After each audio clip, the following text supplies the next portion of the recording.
Então, boa tarde, pessoal.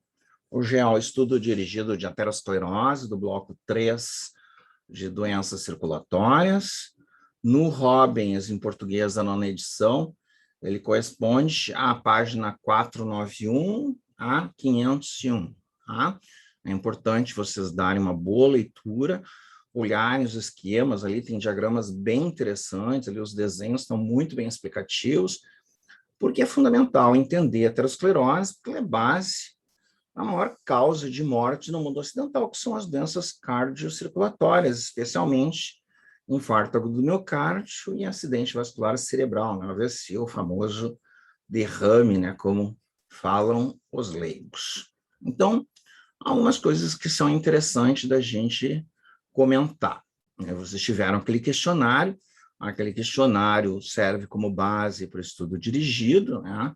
Ele é autoexplicativo, eu só estou acrescentando. Então, não é um questionário que eu vou fazer, é simplesmente uma conversa que eu vou ter com vocês para reforçar esses conceitos, porque eu acho fundamental a gente reprisar, quanto mais melhor, um tema que é fundamental para entender, basicamente, né, uma grande gênese de a morte e de alterações graves do envelhecimento e de doenças como diabetes mellitus, que é a aterosclerose. Então, a primeira coisa que é interessante, e eu sempre acho isso, pelo menos pessoalmente, pode parecer até uma chatice, um preciosismo para vocês, mas eu acho interessante entender a origem do nome, né? O que significa aterosclerose? Vocês já pararam para pensar? Alguém já deu uma olhada no dicionário para ver o que significa a palavra? Não o sentido da doença, do processo, né?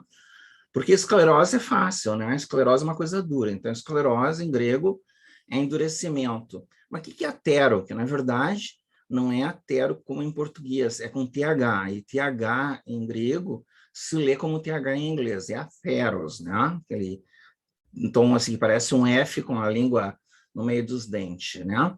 Quer dizer mingau, né? Porque a placa lembra mingau. Agora, uma pergunta: qual é a cor do mingau, ordinariamente? Nós Meio vamos comer branco. mingau? Meio branco, assim. É meio branco, né? E, na verdade, a placa é cinza amarelada. Não, que diabo é isso? Então, a gente vai ter que puxar um pouco para a cultura grega clássica, né? Os gregos conheciam milho há 2000 anos atrás? Não, né? O milho é da América, ele só foi levado para a Europa depois de 1500 lá, pelo grupo do Colombo e Associados, né? Os colonizadores que, na verdade, estavam roubando. Mas tudo bem, aí é uma outra questão. Aí é uma questão sociológica e histórica.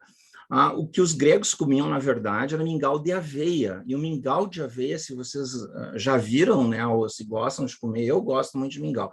Não gosto de mingau americano europeu, que é aquele mingau feito com água, né, e sal. Eu gosto de mingau com leite e açúcar, né? Aí é gostoso no inverno, faz um bem danado. Ou mel, né? Melhor ainda. O mingau, ele tem uma cor que é meio acinzentada, né? Ele é um cinza, cor um pouco pardo, clara, acinzentada, né?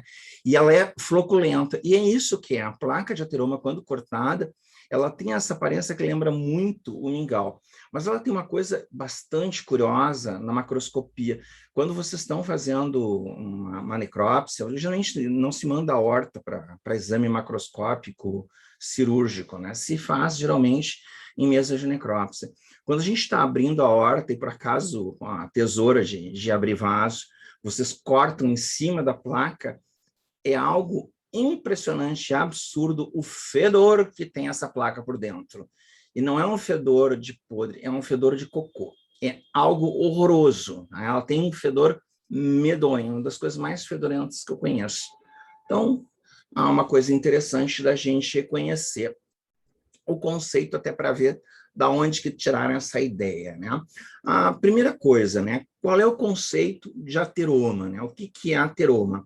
Oma quer dizer tumor, e lembra aquele conceito que eu venho falando desde o início do semestre: tumor é expansão volumétrica. Até edema é tumor. Se vocês pegarem uma agulha, uma seringa de 10 ml, encher de ar e botar embaixo da pele, isso é um tumor, mesmo que seja gasoso, né? Então, ele não tem aquele conceito as pessoas tendem a induzir que tumor é maligno, né? Não, tumor não é câncer, tumor é qualquer expansão volumétrica. O que a gente tem de sinônimos em relação ao ateroma? Ele também é chamado de placa aterosclerótica ou placa ateromatosa, né? Qual é a localização, né? Aonde que se localizam os ateromas? Vocês se lembram do esquema do Robbins?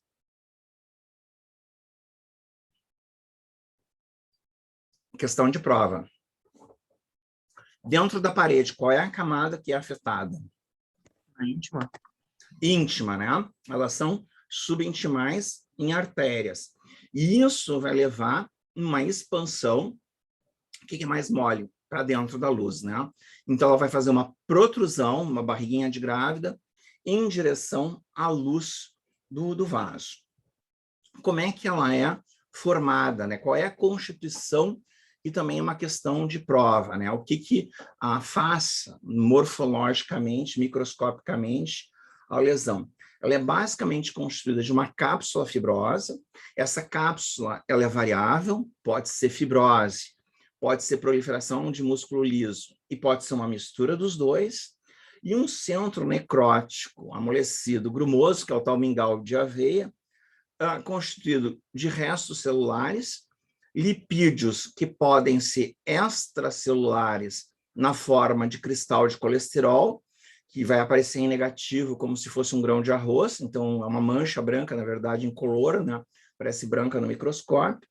E ele pode aparecer também intracelular, geralmente na periferia desse centro necrótico, entre o centro e a cápsula, dentro de macrófagos, que vão ser chamadas de foam cells, ou, em português, células espumosas. Tá?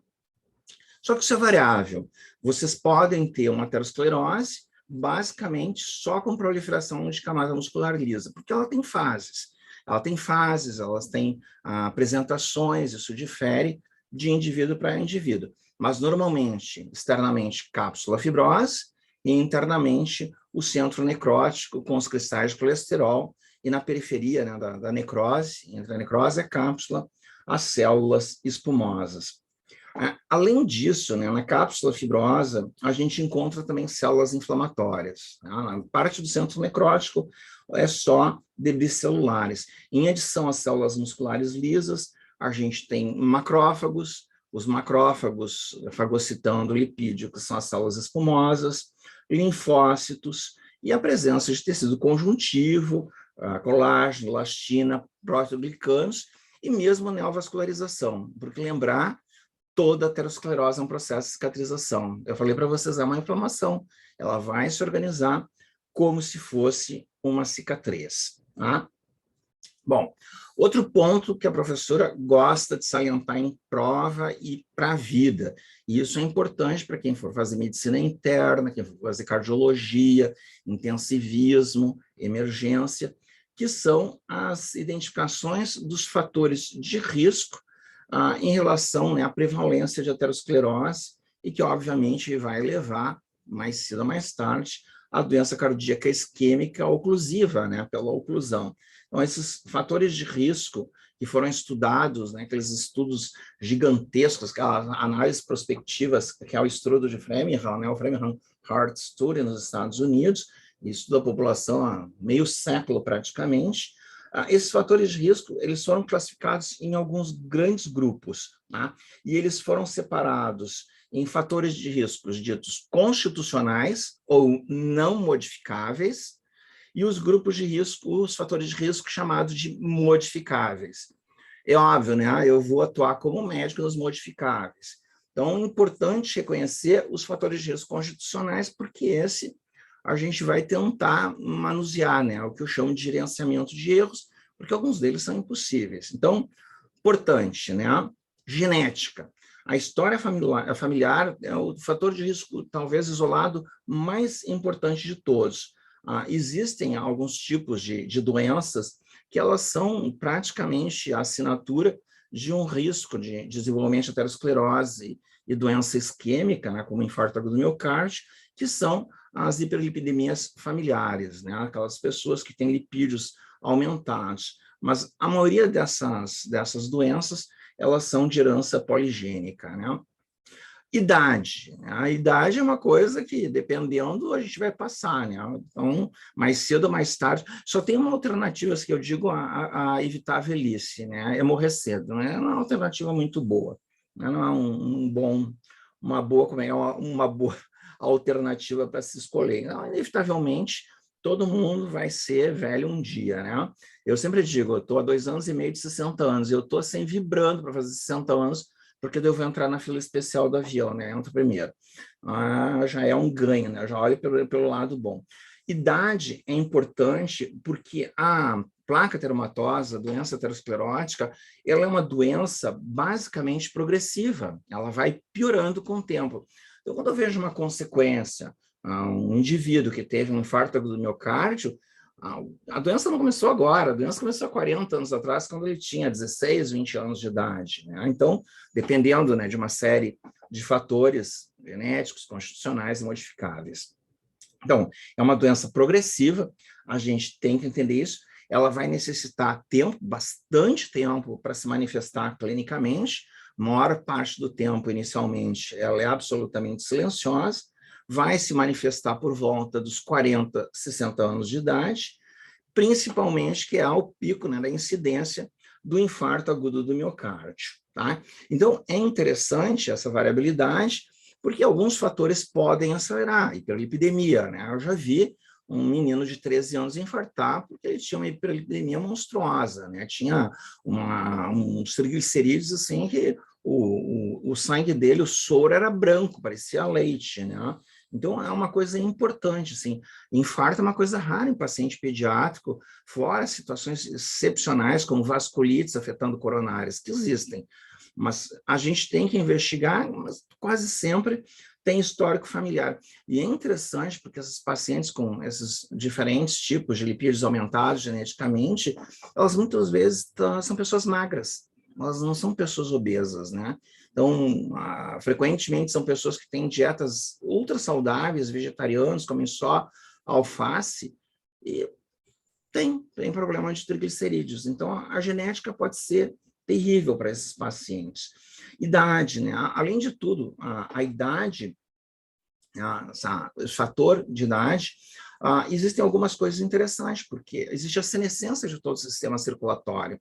Obviamente, à medida que a gente vai envelhecendo, a gente vai modificando a parede dos vasos e vai aumentando a rigidez, e isso vai determinar uma dificuldade de mandar o sangue para a periferia, que é o aumento da resistência periférica, vai determinar a hipertensão, e isso vai levar à turbulência, que vai levar a dano endotelial. Nenhuma coisa está associada à outra, né? Os fatores de estilos de vida, à medida que a gente envelhece, podem levar também ao dano endotelial. Então, a idade está relacionada a isso. Existe uma coisa interessante, porque as mulheres, especialmente na idade fértil, elas são cardiacamente menos afeitas, né, a fazer doença aterosclerótica e infarto, elas são protegidas. Parece que o estrógeno ele protege, né, durante a maior parte da vida adulta da mulher. Porém, à medida que a mulher entra na menopausa, vai entrando na insuficiência ovariana, ela vai perdendo isso. Então, ela tem um platô assim, estável até por volta dos 45 anos, que é a idade média da menopausa, às vezes um pouco antes, às vezes um pouco depois. A partir dos 45 anos, ela sobe, né, assim, de expansão quase que geométrica, a ponto que lá pelos 65, 70 anos, elas são iguais a homens, do ponto de vista de risco de aterosclerose e doença cardíaca. Então, apesar das mulheres ter esse descompasso no início, elas serem menos acometidas jovens e maduras, à medida que elas ficam mais idosas, elas vão entrando basicamente em equilíbrio, né, em paralelo com o grupo masculino. Gênero, né? A gente estava falando das mulheres. Então, depende da idade que a gente vai trabalhar. As mulheres pré-menopáusicas, elas vão ser relativamente protegidas contra a aterosclerose, mas após a menopausa, a incidência vai ficar absolutamente igual. Apesar que existem alguns trabalhos que mostram que as mulheres mais velhas, elas excedem o número dos homens. Então, isso dependendo do estudo, há uma certa predominância de mulheres com doença cardíaca. Tá? Então, os fatores de risco constitucionais não modificáveis é a genética, a idade e o gênero, tá?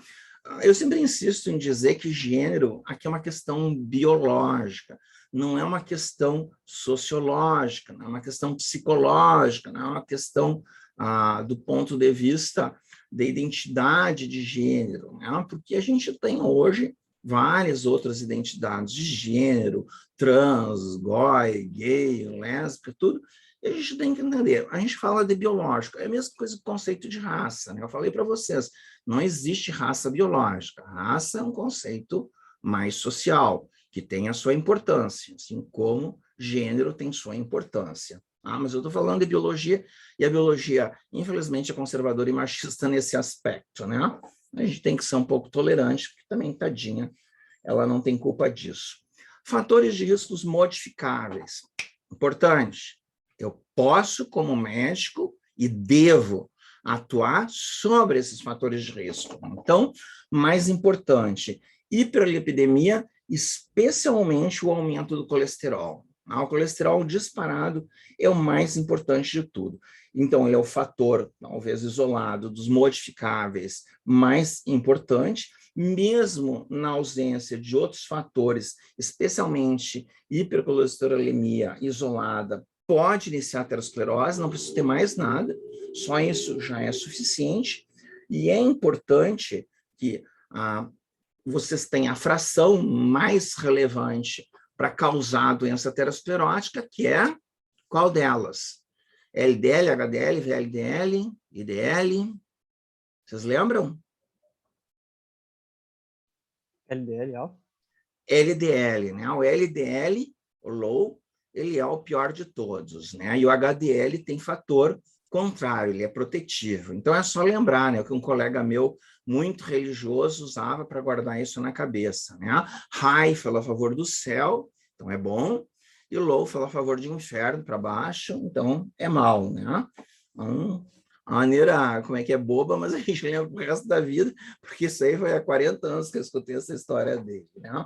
Então, é importante. O LDL é a proteína responsável, né, o pacotinho, né, de lipídios para levar o colesterol para o tecido periférico, enquanto que o HDL faz o contrário, ele mobiliza o colesterol do tecido periférico, inclusive da placa de ateroma já instalada, quer dizer, ela tem um efeito terapêutico, não só preventivo, levando para o fígado e vai ser finalmente excretado pela bile, né? Então, é importante a gente objetivar na terapêutica diminuir ao máximo, quer dizer, ao máximo não, né? A níveis interessantes o LDL e tentar aumentar o HDL, né?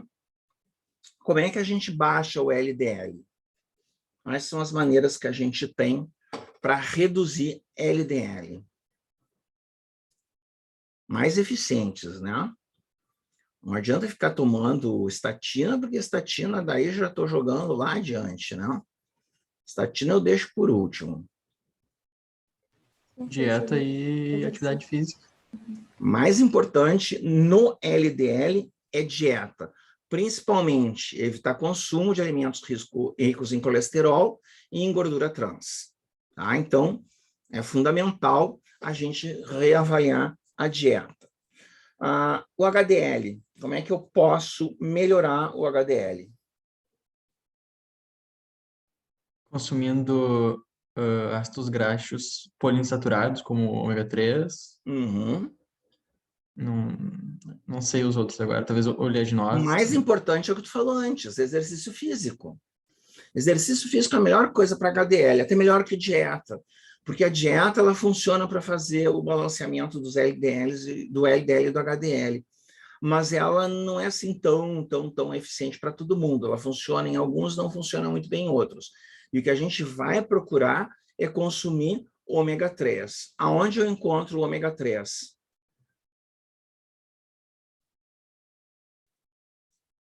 Lá naquela propaganda daquela velhinha de voz rouca, né, que vende o ômega 3 dos peixes da Noruega. A gente não consegue ômega 3 fácil na dieta, porque ele é peixe de água do mar profunda, né? E não tem muita coisa, porque bacalhau a gente está cada vez mais entrando em extinção. A óleo de fígado de bacalhau, que era a solução Scott, né?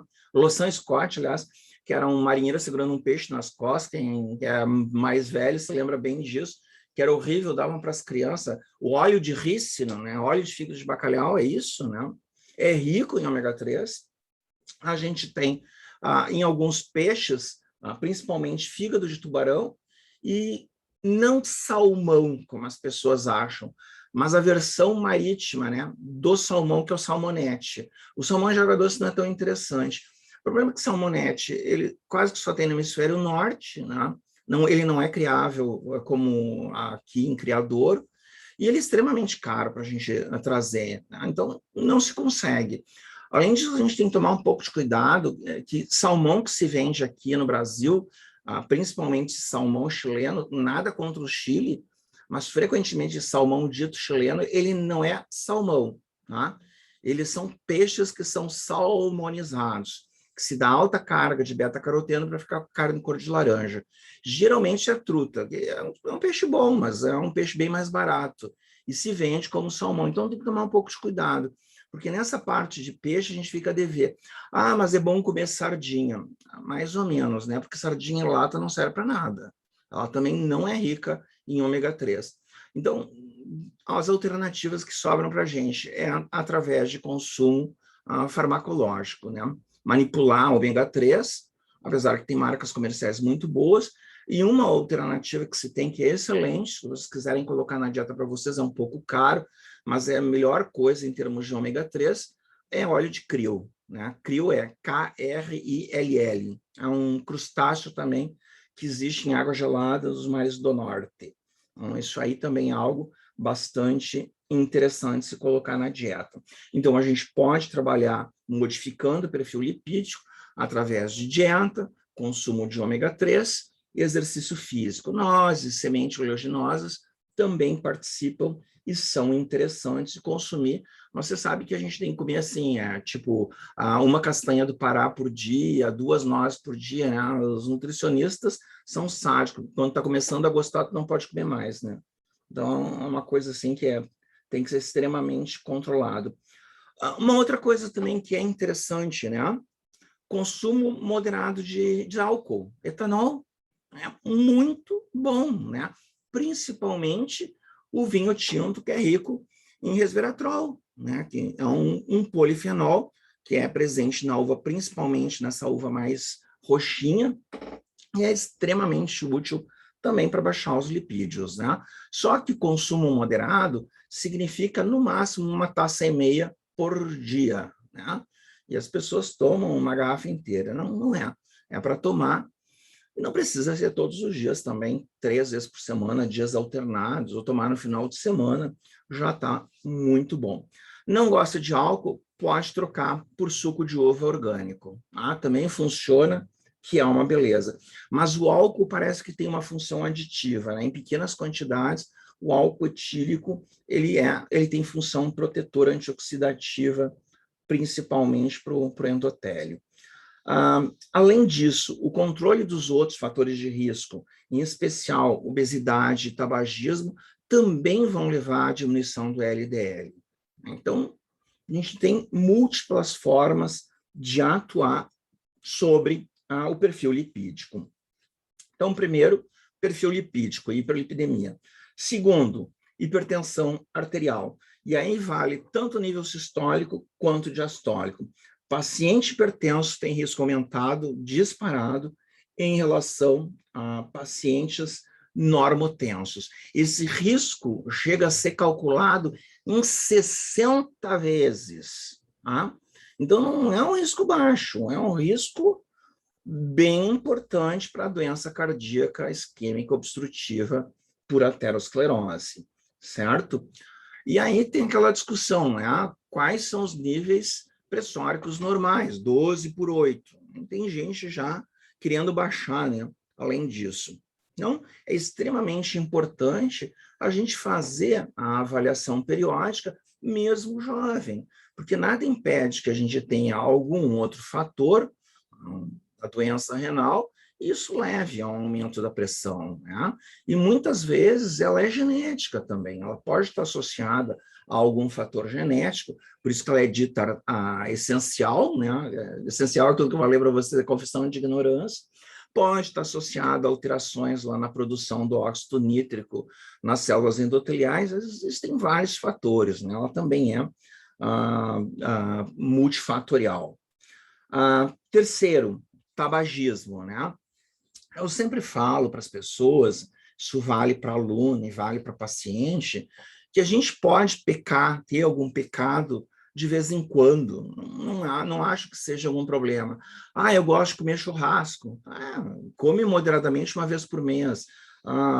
Eu gosto de comer doce, come no final de semana, moderadamente, toma um sorvete de frutas, por exemplo. A gente pode ir manipulando para fazer ele da melhor forma possível. Não, eu vou comer 1 quilo de sorvete com cobertura de leite condensado, com flocos disso, com não sei o quê, com leite em pó. Não, perdeu o sentido, né? Tu tá pisando na bola. Então, a gente tem que fazer as coisas. O segredo da vida é moderação, gente. Assim, é importante a gente saber. A gente tem que aproveitar e usufruir disso com gosto. Se eu vou comer um doce, aproveita aquele momento, não precisa exagerar, sabe? Enfiar o pé na jaca. A gente pode comer um docinho e ficar muito feliz, porque açúcar, chocolate, gordura, elas trazem felicidade, elas acionam oxitocina e realmente dão, o chocolate principalmente, dá uma sensação de felicidade, né? Muitas vezes até chocolate, ele é comparado com orgasmo, realmente. Ele tem esse aspecto, por isso que tanta gente come chocolate quando está deprimido ou brigou com um namorado ou namorada. Então, hipertensão, quer dizer, tabagismo é o único pecado que eu não aceito. Eu realmente acho assim que aí extrapolou. Não se deve fumar, né? Nunca, nem para experimentar. Ele não serve para absolutamente nada. Tu tem 2.400 substâncias nocivas dentro do cigarro, que vão de metal pesado hidrocarboneto policíclico aromático. É uma bomba química que está enfiando na boca. Tá? Quer fumar coisinhas naturais, derivadas de plantinhas e tudo? Não tem problema, desde que seja feito dentro daqueles moldes. Tá? Então, algumas coisas podem, mas cigarro, nicotina, nunca. Tá? Se vocês fumam, parem. É a melhor coisa que vão fazer para a vida de vocês. A coisa que mais estraga a pele depois do sol é cigarro. É impressionante. Cigarro detona assim, a pele, tu fica 10, 15 anos mais velho do que a idade real. É muito rápido. Além do que cigarro altera muito a parte dentária. Né? Fumantes pesados perdem os dentes muito mais facilmente por doença periodontal do que pessoas que não fumam.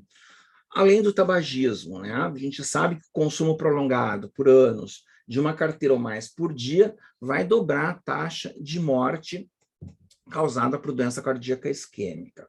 E a diabetes mellito, né? A diabetes mellito, ela vai induzir uma série de alterações, incluindo hipercolesterolemia, sempre tem alteração dos lipídios, e ele vai terminar batendo em todos os outros fatores, sendo que paciente diabético descontrolado, sem controle, ele tem 12 vezes mais incidência de morte comparado com pacientes não diabéticos, certo? Então, é importante a gente se dar conta.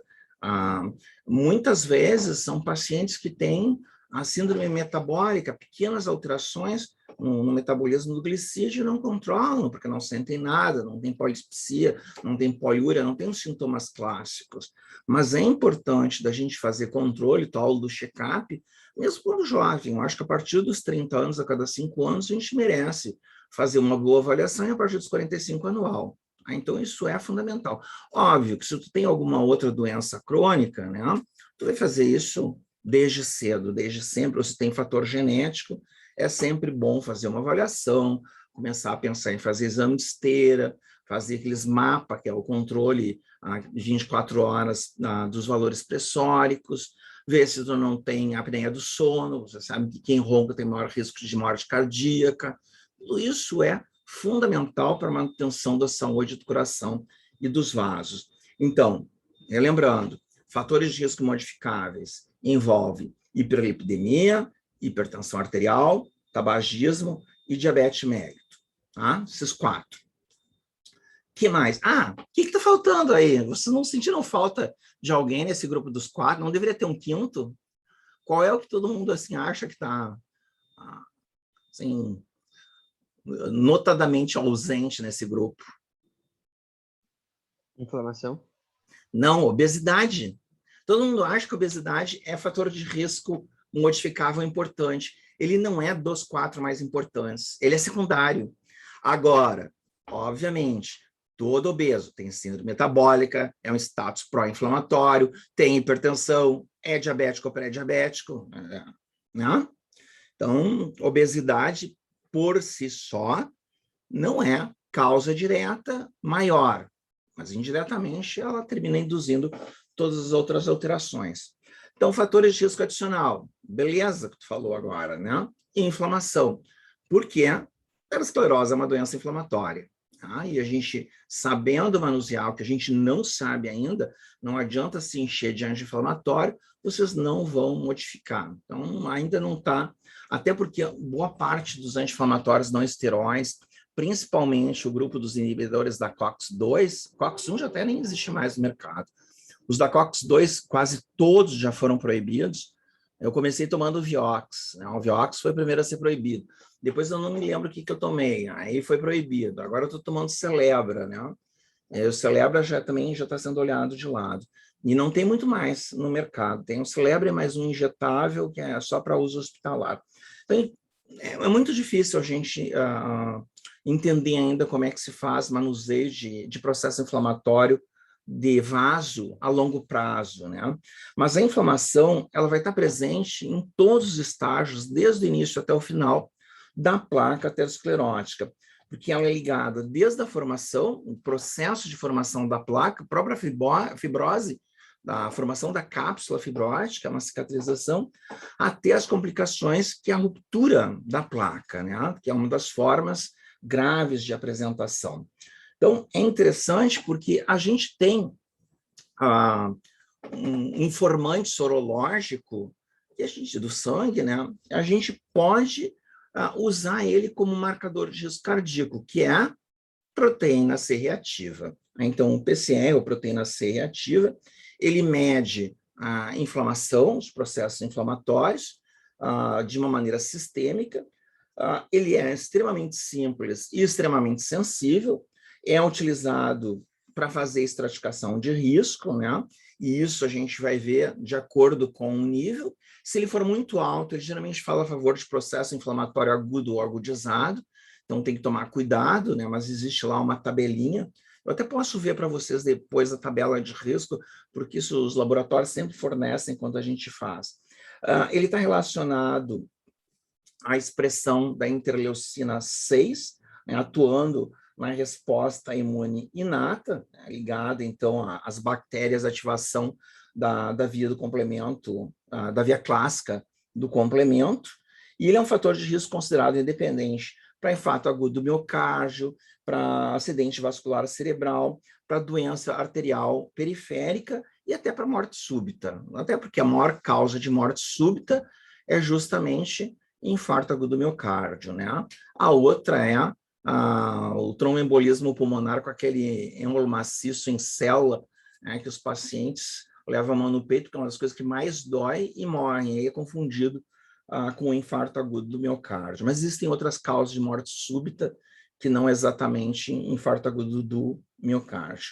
O aumento da homocisteína, né? Então, a hiperhomocisteinemia, os aumentos séricos dessa proteína, elas são relacionadas à doença vascular periférica, ela está diretamente relacionada à formação de placa aterosclerótica nas coronárias, o que é interessante. Então, ele parece ser um exame não tão sistêmico quanto o PCR, parece mais direcionado ao risco coronariano e, obviamente, a trombose venosa também.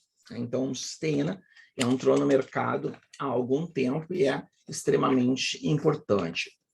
Situações que a gente conhece hoje como síndrome metabólica, né? Então, em que vocês têm obesidade central, aquele gordo barrigudo, né? Que é mais centrado na barriga, em que vocês têm frequentemente a deposição de adiposidade nos órgãos, né? Mais até do que no subcutâneo, isso é importante. A resistência à insulina e à hiperglicemia, obviamente.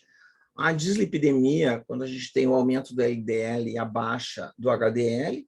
Os estados pró-coagulativos, então a hipercoagulabilidade, e o estado inflamatório. Então é importante, porque a alteração do sistema de coagulação, da cascata de coagulação, e o próprio processo inflamatório induzido pela síndrome metabólica, eles vão atuar também diretamente sobre o endotélio, causando, então, o dano endotelial. A síndrome metabólica, ela é extremamente importante, porque ela é uma situação, muitas vezes, subclínica, né? Muitas vezes pouco reconhecida. Aquela história, ai, gordinho saudável. Não existe gordinho saudável. Todo gordinho e toda situação de sobrepeso, ele está quase sempre relacionado à síndrome metabólica. Então, esse paciente tem que fazer avaliação.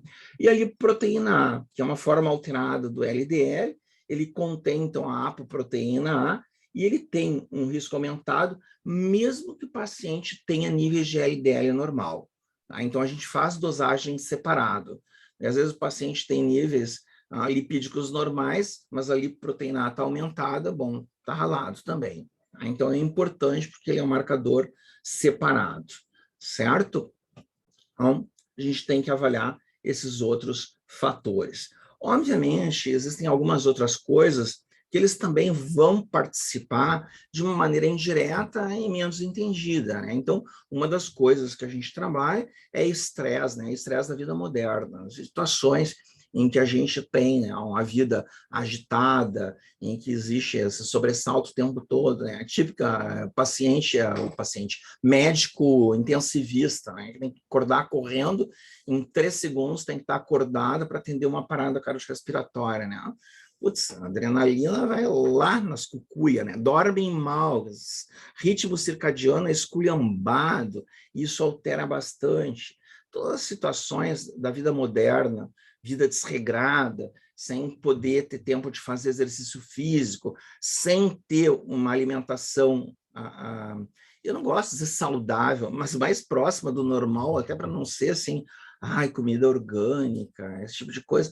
Não, vamos falar de uma comida, de uma dieta balanceada, regular, não precisa ser nada exagerado. Isso é importante. Tá? Então, a vida moderna e a maneira como a gente vive atualmente é um filme de horror para os vasos, para o endotélio e para o coração. Né? A gente está o tempo todo sobressaltado. Eu trabalhei em UTI durante 2 anos, quando eu era residente, eu atendi basicamente UTI, meus plantões eram quase sempre em UTI. E uma coisa interessante que, passado mais de 2 anos, depois de eu ter terminado a residência, eu já estava formado, já era professor da universidade, eu acordava com taquicardia às 6 horas da manhã. Sabe por que isso? Porque 6 horas é o ritmo circadiano que tem a liberação do cortisol, e é quando os pacientes fazem alterações cardíacas, fazem parada, e a gente é chamado na urgência e tem que estar acordado, né? Não adianta estar com sono, porque tem que atender uma parada cardiorrespiratória. Então, 6 horas da manhã é horário fatal na UTI, assim, tem 3 paradas ao mesmo tempo e tu tem que sair correndo. Então, durante todo o tempo, eu levei 2 anos para reverter essa taquicardia pós ter saído da UTI, para tu ver o efeito, né?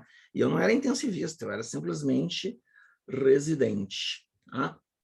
Bom, então é interessante, né, que esse modelo atual, né, de fisiopatogênese, ele entende a aterosclerose como sendo uma doença inflamatória crônica da parede vascular decorrente de uma lesão endotelial. Tá? Isso é fundamental. Então, como é que faz, como é que é a receita do bolo ruim, né, bolo envenenado? Como é que é a receita para se fazer uma placa aterosclerótica, né? Existe uma sequência, essa patogênese, então, ela é sequencial, lenta no início e silenciosa, em que a gente começa com uma lesão, disfunção endotelial, acúmulo de lipoproteínas, adesão de monócitos e plaquetas, uma liberação posterior dos mediadores químicos pró-inflamatórios, e isso vai levar à proliferação celular e os acúmulos de lipídios intracelular, células espumosas, e extracelular, os cristais de colesterol. Então, falando sobre cada um deles de maneira isolada. Lesão endotelial, né? Lesão endotelial é qualquer tipo, né, de situação que altere o endotélio, que leve à perda da função endotelial habitual, e isso vai determinar o espessamento da íntima, né? Essas lesões, elas ocorrem mesmo em epitélio íntegro, em células aparentemente são normais, e eles vão ter uma série de características fisiológicas, fisiopatológicas.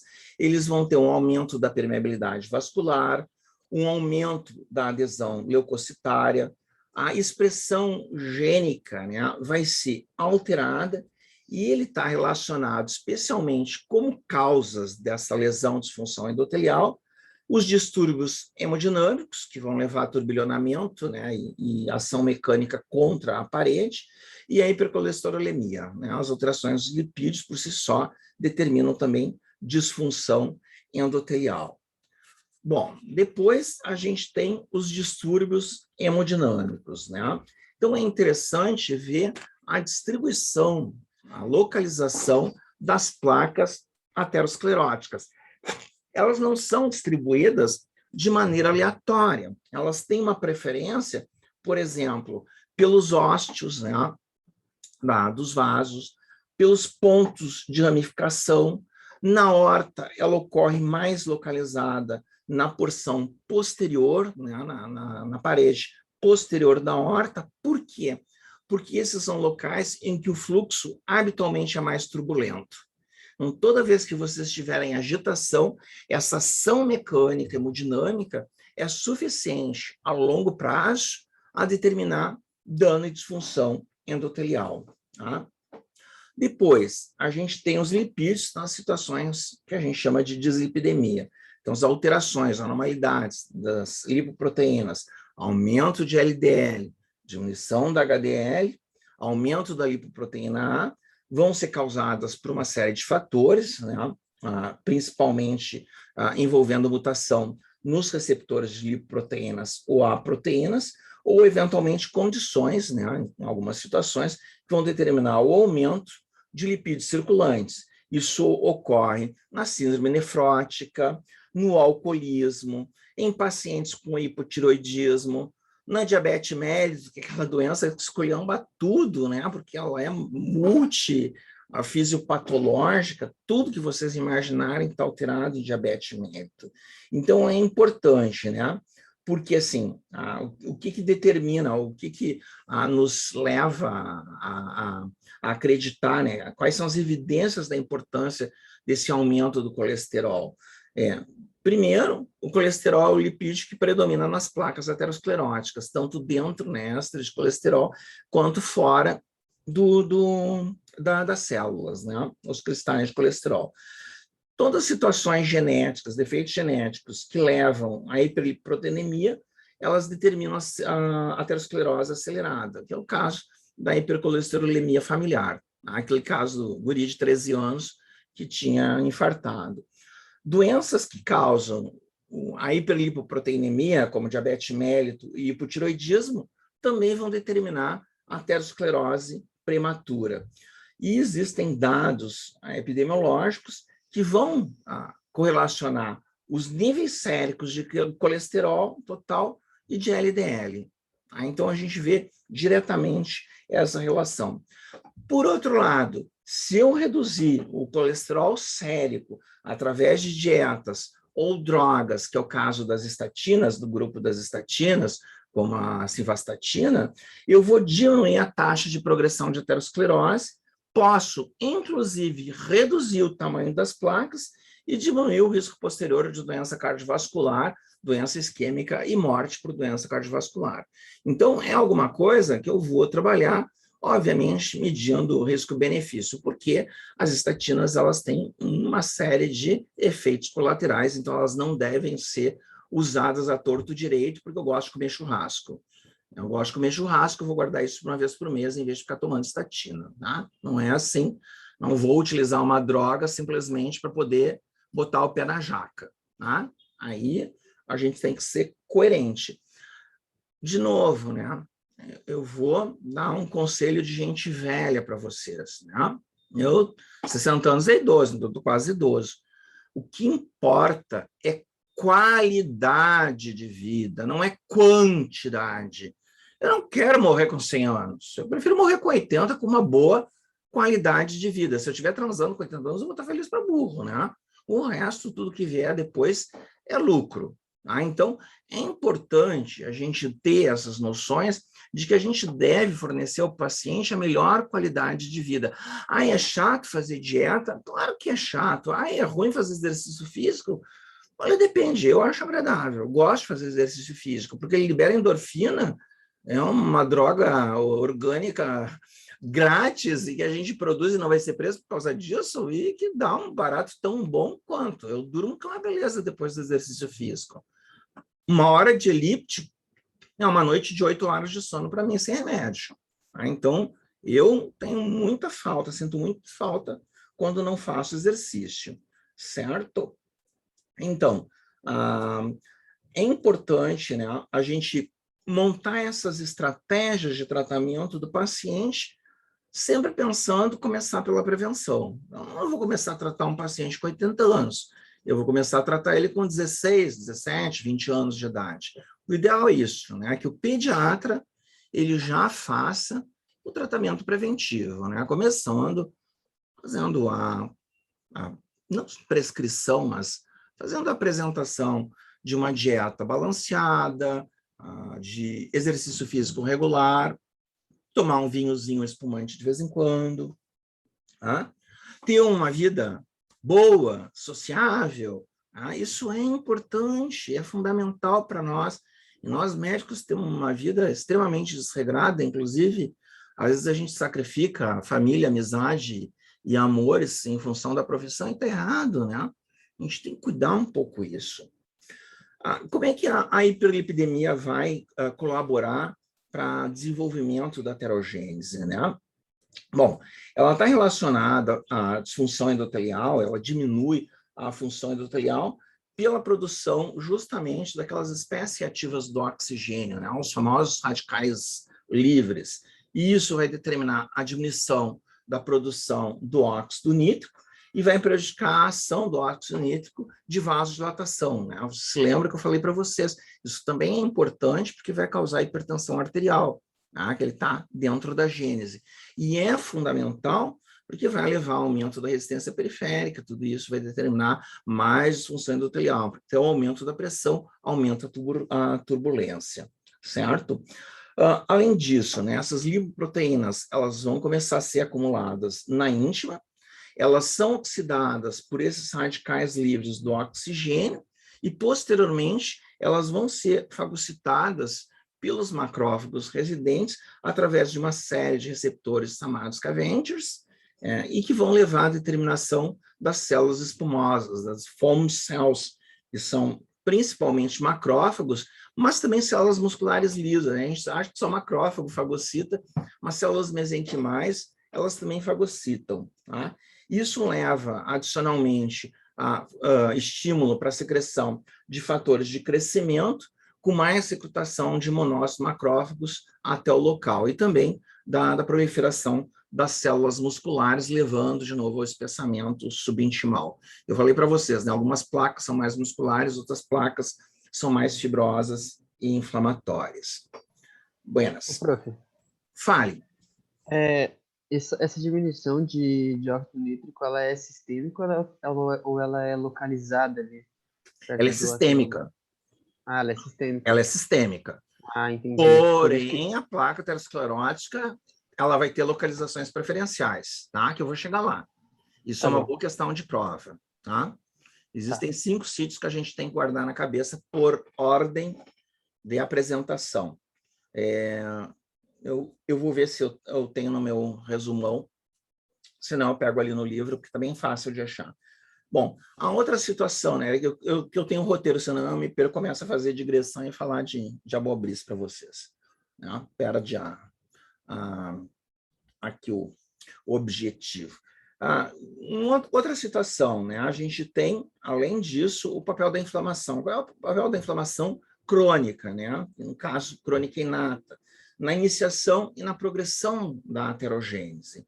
Bom, primeira coisa, né? Os ácidos graxos e os cristais de colesterol, por si só, à medida que eles são fagocitados pelos macrófagos, eles vão levar à indução da resposta inflamatória através da ativação daquele sistema chamado inflamossoma. O inflamossoma vai determinar a produção de citocinas, em especial da interleucina 1, que ainda por cima vai recrutar mais leucócitos, né? Então, progressão. Então, a gente tem ativação de macrófagos e de linfócitos T, com produção de mais citocinas amplificadoras da resposta inflamatória, pelo recrutamento desses monócitos leucócitos através da interleucina 1. Bom, esses macrófagos, por sua vez, ativados, né, pelas citocinas, eles vão determinar a produção dos radicais livres do oxigênio, é um dos famosos ERO, né, espécies ativas do oxigênio, que vai determinar o aumento da oxidação do LDL, e vai levar também à produção de fatores de crescimento com a proliferação das células musculares lisas da parede vascular. Além disso, né, é tudo sobreposto. O linfócito T ativado vai determinar a produção de interferon gama. E, por sua vez, ativa o macrófago, ativa a célula endotelial e ativa a célula muscular lisa. Células endoteliais ativadas e os leucócitos vão produzir fatores de crescimento e também vão determinar a proliferação das células musculares lisas da parede vascular. Vocês veem que uma coisa vai puxando outra, vai puxando outra, vai puxando outra. É um efeito bola de neve, né? Então, ele é multifatorial e dependente. E é importante da gente reconhecer esse papel da doença inflamatória, que existe um trabalho bastante elegante da epidemiologia da URGS, que mostrou que pacientes com doenças inflamatórias meio ordinárias, como gripe, resfriado, a influenza, né, no caso, elas têm maior risco de desenvolvimento de doença aterosclerótica, né? E também se sabe que outras infecções virais, principalmente o grupo da clamídia, ela também está relacionada ao aumento de doença aterosclerótica. Não me lembro se citomegalovírus também, mas algumas infecções virais, elas são relacionadas a risco aumentado, mais talvez por ativação do sistema inflamatório, né, mais ativação inflamatória, do que pela infecção viral.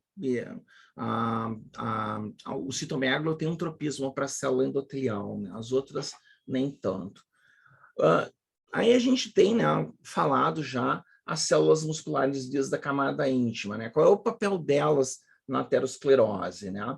Bom, elas vão levar à deposição de matriz extracelular e vão levar à formação, à transformação daquela situação inicial que a gente vê geralmente em criança e adolescente, chamada estria gordurosa, que é uma situação, não se sabe bem se é uma pré-placa ou se é simplesmente uma outra doença.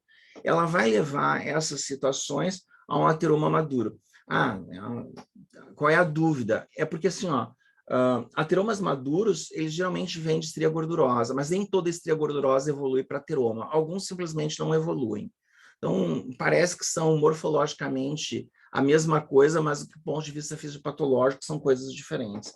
E isso, né, essa proliferação de células musculares lisas está diretamente relacionado com o crescimento progressivo da placa aterosclerótica, né, principalmente da parte externa da cápsula fibrosa, que na verdade é fibro muscular. Essas células, né, elas têm um perfil de funcionamento, tanto relacionados à síntese e proliferação, um perfil fenotípico, que é diferente das células musculares da média, né, essas que ficam na íntima. Elas têm uma série de fatores relacionados à proliferação celular, como o PDGF, né, o fator de crescimento de fibroblastos, o fator de crescimento transformador, que levam a célula muscular a liberar, né, a produzir mais matriz celular, em especial colágeno, o que determina uma maior cápsula fibrosa, e isso leva a uma forma de ateroma mais estável. Então, quanto maior o conteúdo de colágeno, quanto maior a proliferação muscular, menor risco de ruptura essa placa vai ter, certo? Quando eu tenho o contrário, um aumento da parte inflamatória, essas células inflamatórias, linfócitos T e macrófagos, eles vão levar ao aumento da parte central necrótica e eles vão levar à instabilização, né? Eles induzem a quebra do colágeno, levando a um maior risco de ruptura da placa, romper para dentro do vaso e expor tecido que não é endotélio. Esse material, né, essa matriz extracelular, vocês sabem que ela é altamente trombogênica, ela vai levar à determinação de formação de trombo. E isso é importante para reconhecer, por exemplo, fisiopatologia do infarto agudo do miocárdio. O infarto agudo do miocárdio é uma situação de uma placa aterosclerótica que, de repente, rompe e faz um trombo. E aí, assim, de 50% a 60% de obstrução, ela vai a 90% a 100%. É interessante também saber que não precisa ter 100% de obstrução para infartar. Eu tenho um ponto limite, né? Um ponto limite que não precisa ser máximo para já determinar a isquemia, principalmente quando esse músculo cardíaco já for baleado. Então, eu tenho a situação das placas estáveis, em que predomina a fibrose e músculo liso, e eu tenho a situação das placas ditas instáveis, em que eu tenho maior processo inflamatório. E isso é importante para reconhecer risco futuro de ruptura, trombose e evento isquêmico obstrutivo. Infelizmente, a gente não faz biópsia, né? Se eu pudesse fazer biópsia do vaso, mas não é tão fácil. Tá aí, né, a questão. Eu coloquei no resumão. Quais são os vasos que geralmente estão associados mais frequentemente nos processos ateroscleróticos? Então, começando de baixo para cima, né, do menor para o maior, né, do quinto lugar para o primeiro lugar. Então, quinto lugar, vasos do polígono de Willis, acidente vascular cerebral. Carótidas internas. A carótida é importante porque ela está relacionada a risco aumentado de senescência cerebral e demência causado por aterosclerose, atrofia cerebral. Eu tinha uma colega já falecida, né, que era bem mais idosa do que eu, que ela tinha uma obstrução de carótidas tão importante, quando ela virava a cabeça, ela desmaiava. Ela tinha que ficar sempre com a cabeça reta. Já no final da vida, né, quando ela já estava velhinha. Artérias poplíteas, né, os membros inferiores. Artérias coronárias em segundo lugar. E, em primeiro lugar, a aorta abdominal inferior. Certo? Então, agora, do principal para o menor. Primeiro lugar, aorta abdominal inferior. Segundo, coronárias. Terceiro, artérias poplíteas. Quarto, artérias carótidas internas. Quinto, polígono de Willis. Isso cai na prova. E está no livro, está bem escrito no livro. Certo? O que a gente tem, então, de componentes histológicos, né, da formação da placa aterosclerótica? Eu tenho um componente celular, que corresponde às células musculares lisas, aos macrófagos e às células T, né, aos linfócitos T. A matriz extracelular, constituída por colágeno, fibras elásticas e os proteoglicanos, e os lipídios da forma intra e extracelular, né? Intracelular, células espumosas, extracelular, cristais de colesterol. Bom, o que eu posso ter na progressão, né, na evolução de ruim? Então, quais as alterações desagradáveis e que são clinicamente importantes que pode determinar, né, uma piora na placa aterosclerótica? Eu posso ter o fenômeno de ruptura, ulceração e erosão. Então, uma placa instável, de repente, ela vai fragilizar tanto aquela parede por quebra do colágeno, que eu tenho uma babinha, às vezes, só de célula endotelial, e qualquer turbilhonamento, aumento da pressão, o paciente faz um pico hipertensivo, é suficiente para romper aquela parede, que já está ultra fragilizada, expor matriz extracelular e ativar a cascata de coagulação, levando à trombose. Né? Isso pode levar, então, a obstrução parcial ou total da luz. Né? Aí isso vai determinar fenômeno isquêmico. Se for, por exemplo, uma coronária, temos um infarto agudo do miocárdio, certo?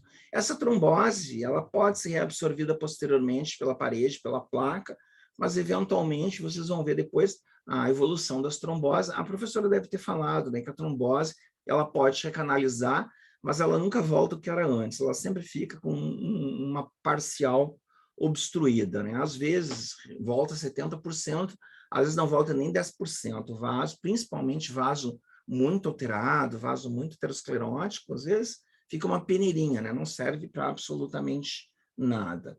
Eu posso ter um fenômeno que é importante para entender a expansão volumétrica da placa rápida, aguda, que são as hemorragias intraplacas, por ruptura da cápsula fibrosa ou de vasos dessas zonas neovascularizadas, lembra, né? Forma tecido de granulação dentro da parede, é um processo de reparo, né? De cicatrização. Então, essa neovascularização periférica, a lesão, ela pode romper, ela pode, então, levar a uma expansão volumétrica rápida dessa placa e mesmo induzir a ruptura. E aí levar a uma segunda complicação. Eu posso ter o desprendimento de material da placa e levar, então, a embolia de partes da placa, que é o ateroembolismo, né? O ateroembolismo, então, é quando eu tenho debris aterosclerótico proveniente da placa rota, levando à formação de microêmbolos, né? Isso também ocorre de uma maneira induzida, né, pela cirurgia endovascular, quando eu coloco stent, né? A colocação do stent, que são aquelas redinhas metálicas que a gente abre dentro do vaso, justamente para ele pressiona e comprime a placa aterosclerótica e expande a luz do vaso. Mas é uma coisa traumática. E se o paciente tem uma placa meio instável, eu posso romper uma parte dessa placa e determinar... Opa, o Leonardo não entrou. Entrar. Deixa o Leonardo entrar. E eu posso... Bem-vindo, Leonardo. Eu posso determinar a liberação de material de debris celulares e cristal de colesterol e fazer, né, o êmbolo de colesterol à distância. Muitas vezes, quando a gente está olhando o material da perna, o paciente fez uma úlcera de perna, tem lá um vasão com um baita de um material de cristal de colesterol. A gente sempre pergunta, o paciente que colocou stent recentemente, quase sempre é onipresente nessas cirurgias endovasculares. O que mais, né? Uma consequência grave e importante no nosso meio, aneurisma. Aneurisma vascular é extremamente comum, especialmente de aorta abdominal inferior, que é a localização. E isso é quase assinatura de gaúcho, né? Gaúcho não argentino, uruguai, gaúcho brasileiro, né? Rio Grande do Sul. Por quê, né? Por que dos gaúchos? Por causa da nossa dieta muito rica em carne animal com alta carga de gordura. Então, churrasco não é uma coisa saudável de comer o tempo todo. A gente pode selecionar churrasco para ter uma carne um pouquinho mais magra e regular aí na quantidade de gordura, né?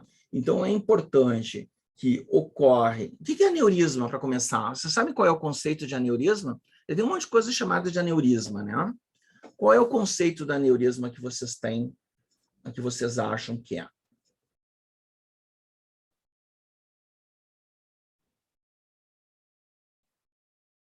Conseguem lembrar ou não lembram? Então, tomar cuidado que algumas coisas são chamadas de aneurisma e não são exatamente aneurisma. Aneurisma é um enfraquecimento da parede com uma formação de uma saculação. Tá? Isso é como se fosse uma hérnia, né? Ela faz um saco para dentro da parede do vaso. Então, ela começa a separar, divulgir a camada íntima do restante do vaso, e ele começa o sangue a entrar nessa saculação e, paulatinamente, ele vai dissecar o vaso e vai abrir em duas camadas, como se fossem dois folhetos. Isso pode, às vezes, dissecar uma parte enorme, 10 centímetros para baixo, ficar enorme. E é importante, porque como isso leva a um enfraquecimento da parede, eu posso romper, mas ao contrário da placa aterosclerótica, de romper para dentro do vaso, eu posso romper para fora do vaso. E imagina uma aorta rompendo, que filme de horror que é. O paciente morre em choque volêmico agudamente, né? Não tem muito tempo. Isso também é uma das dores mais horríveis que tem a ruptura de aneurisma de aorta. Como os pacientes geralmente morrem, a gente não sabe direito se é bem isso. Mas é interessante porque o Rio Grande do Sul tem a maior experiência mundial em colocação de prótese de aneurisma de aorta inferior, justamente porque a gente tem o maior índice de aneurisma causado por doença aterosclerótica. Não é uma coisa muito legal de se vangloriar, né? A gente diz assim, os melhores cirurgiões vasculares para colocação de prótese de aorta são gaúchos, né? Vai olhar a causa, é horrorosa, né? Não é uma coisa muito legal.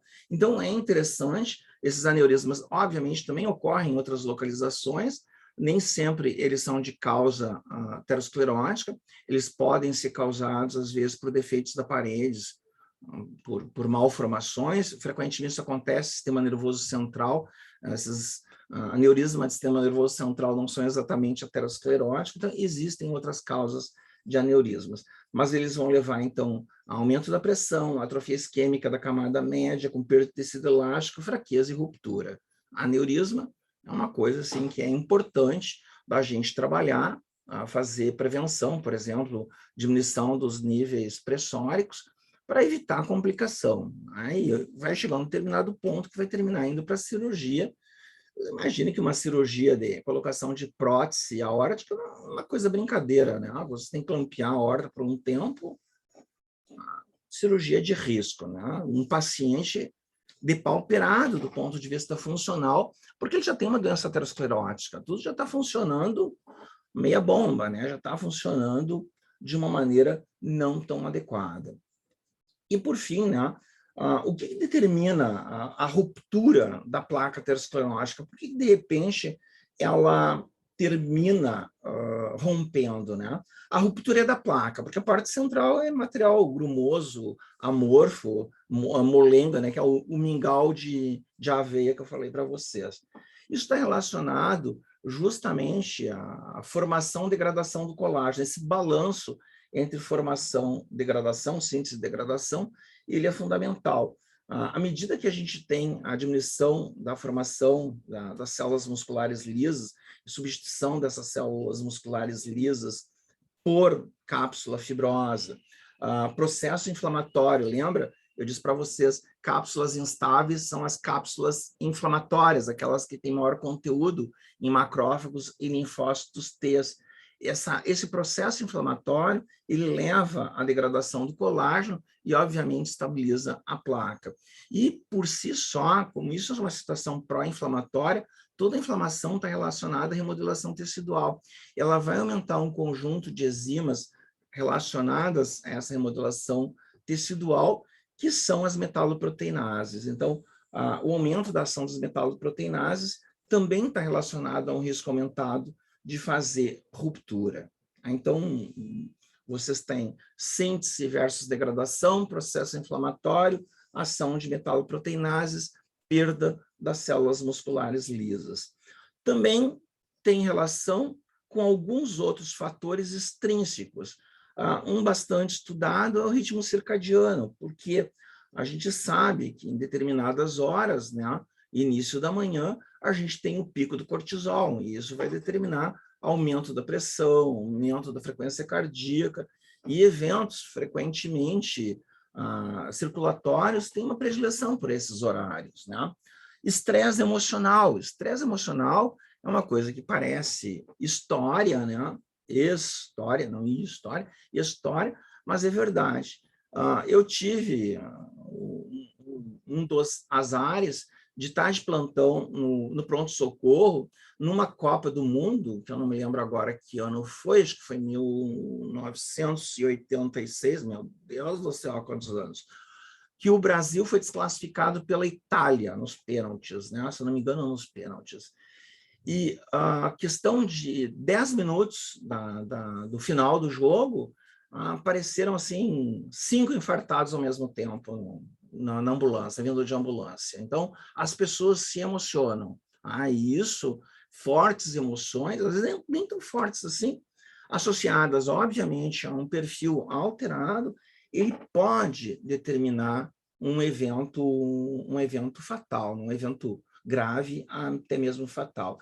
E situações em que eu tenha um aumento súbito da pressão arterial, um pico hipertensivo, ou mesmo vasoconstrição local, também pode levar à ruptura da placa aterosclerótica.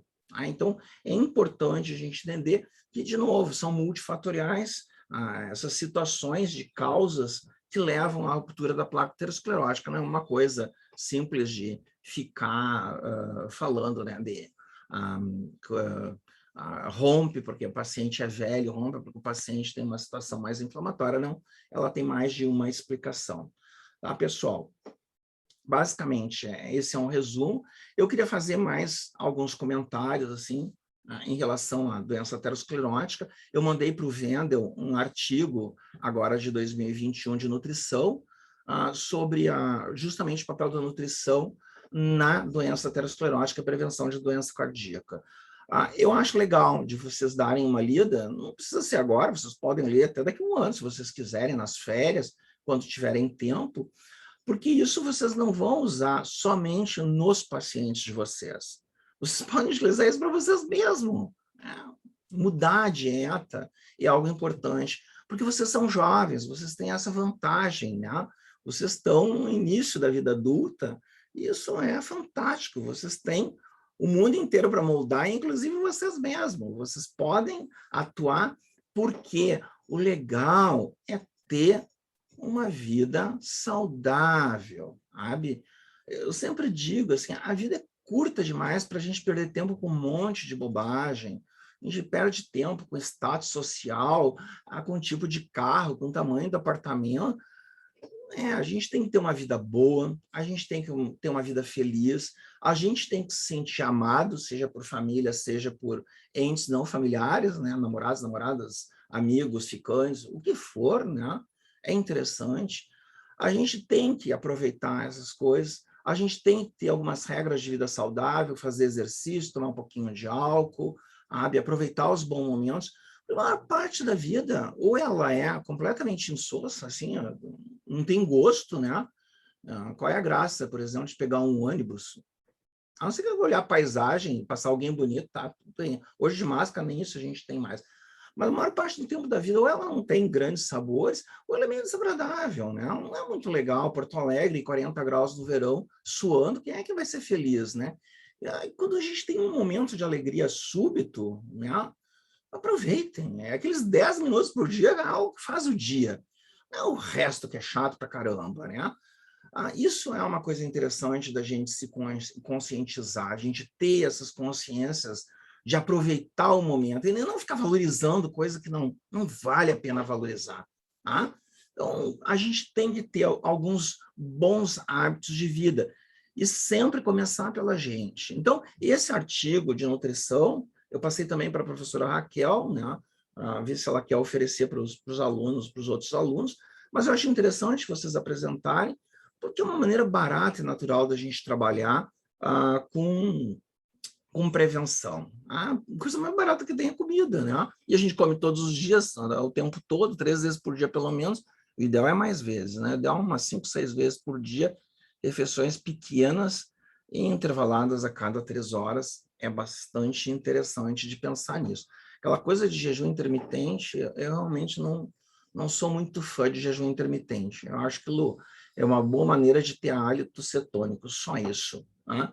Então, é interessante a gente repensar o modo de vida, porque a gente vai trabalhar isso com os pacientes, dieta, hábitos de vida, hábitos saudáveis de vida, exercício físico, são legais, né?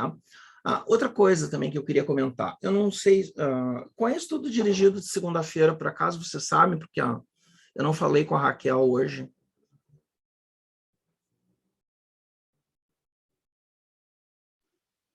Deve ser imunotrombose, eu acho, professor.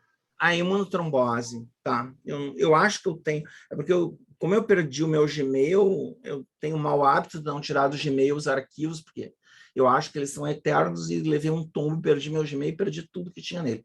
Eu vou ver, senão eu vou pedir para o Wendel me mandar um material que a professora mandou para vocês para dar uma olhada. Imunotrombose é fundamental, porque faz parte da imunidade inata, né? E está dentro justamente da fisiopatogênese da COVID, que é a coisa que a gente mais fala agora. Mas é interessante fazer 2 comentários, porque o outro estudo dirigido que a gente tinha era sobre infarto agudo do miocárdio. A infarto agudo do miocárdio tem uma boa sobreposição, que a gente falou, com doença aterosclerótica. é complementar, e a professora vai dar uma aula de infartos. Tá? Então, inclusive classificação, e que eu já chamo a atenção que a classificação que a gente usa aqui no Sul é um pouquinho diferente do Robbins e do resto do país, porque a gente trabalha com infarto branco ou isquêmico, infarto vermelho ou hemorrágico e infartamento. Esse terceiro conceito de infartamento não tem no Robbins, tá? Mas é importante separar porque causa de infartamento e de infarto vermelho são diferentes. Tá? É bom porque ele alerta para situações que a gente vai pesquisar, né? vai investigar a clínica por imagem de maneira um pouquinho diversa uma da outra. Tá? Então, é interessante no infarto do miocárdio duas coisas que eu queria lembrar para vocês. Tá? Primeira coisa, há muito tempo atrás também, o diabo de ficar velho, que a gente fica lembrando de coisas que você não tem a mínima ideia do que significa, né? Mas tinha uma dançarina da Rede Globo, na época que eu olhava televisão, porque não tinha TV a cabo, né? Que ela era uma bailarina que fazia abertura de um programa de humor chamado Planeta dos Macacos.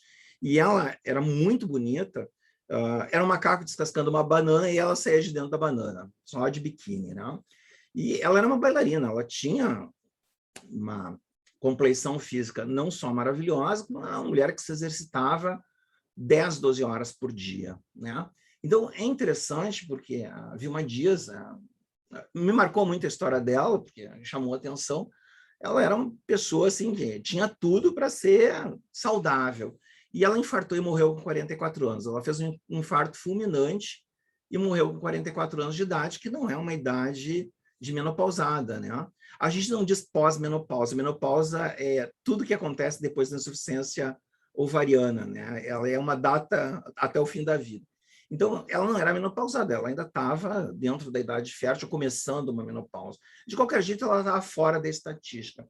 Então, é interessante lembrar, assim, por que de repente, uma mulher, idade fértil, relativamente jovem, com hábitos de vida saudável, morre de uma doença que é esperada em gente justamente o contrário, né? Homens mais velhos, gordos, dislipidêmicos, diabéticos. Bom, ela só tinha um sinal, o grande pecado do mundo, ela fumava, mas ela não era uma fumante pesada. Toda vez que vocês tiverem uma pessoa fazendo um evento isquêmico, tipo infarto do miocárdio, fora do perfil estatístico, cuidado.